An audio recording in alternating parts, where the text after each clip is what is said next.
Welcome to the third alphabet lesson for Biblingo. What you see in front of you is the oldest text of the Hebrew Bible ever found. It's called the Ketef Hinnom Silver Scroll. You can see that the letters in this scroll are very similar to the ones we saw in the last inscription, the Kirbet Kayafa inscription. This helps us to date the inscription, which most scholars have dated to somewhere around 600 BC. In other words, when Solomon's temple, the first temple, still stood. The text you see in front of you is bits and pieces of the priestly blessing in Numbers 6.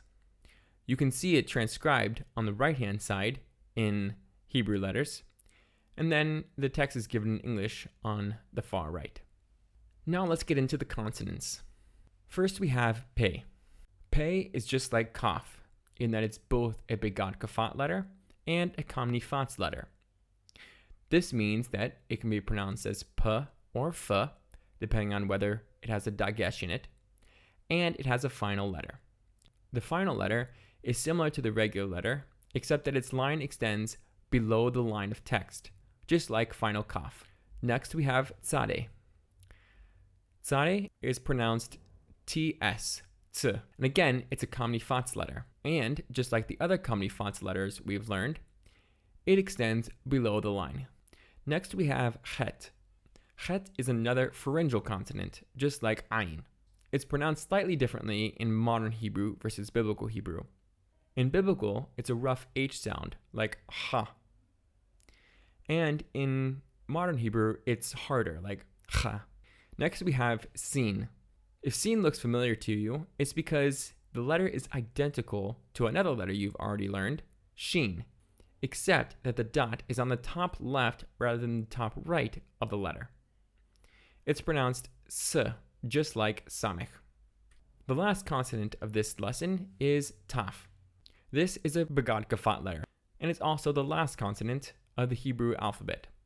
In modern Hebrew, you don't distinguish between T with and without a Dagesh. It's always just T. But in biblical, it's pronounced either T or Th. Now we'll get into the vowels. First, you have the kubutz, which is the U sound. It has 3 dots, just like the Segol, but they're arranged differently below the letter. Next, we have the Dagesh. You've already seen the Dagesh in the Begad Kafat letters you've learned. And what we've seen is when the Dagesh is present, it makes the Begad Kafat letters pronounced hard, like B instead of V. However, the Dagesh can actually be found in pretty much any letter. When it's found in other letters besides the Begad Kafat letters, it doubles the consonant. So, at least in the biblical pronunciation, that consonant will be pronounced longer. In the modern Hebrew pronunciation, the Dagesh doesn't really normally affect the length of the consonants. One thing to keep in mind is that Begad Kafat letters with the Dagesh can either be doubled, like with every other consonant, or it can just symbolize that you're supposed to pronounce the letter hard, just like what we've already learned.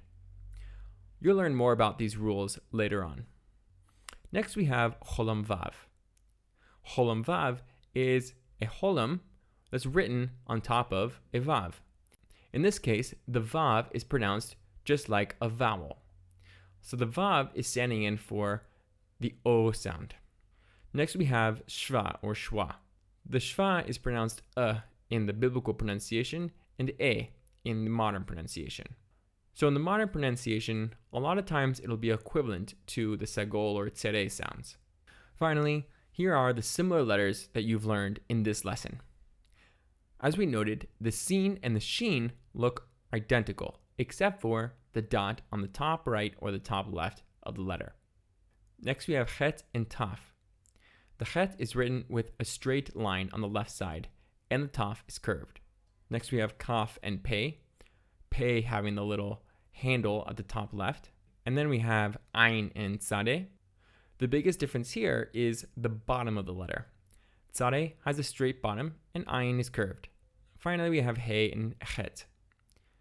He is not closed, and Chet is closed.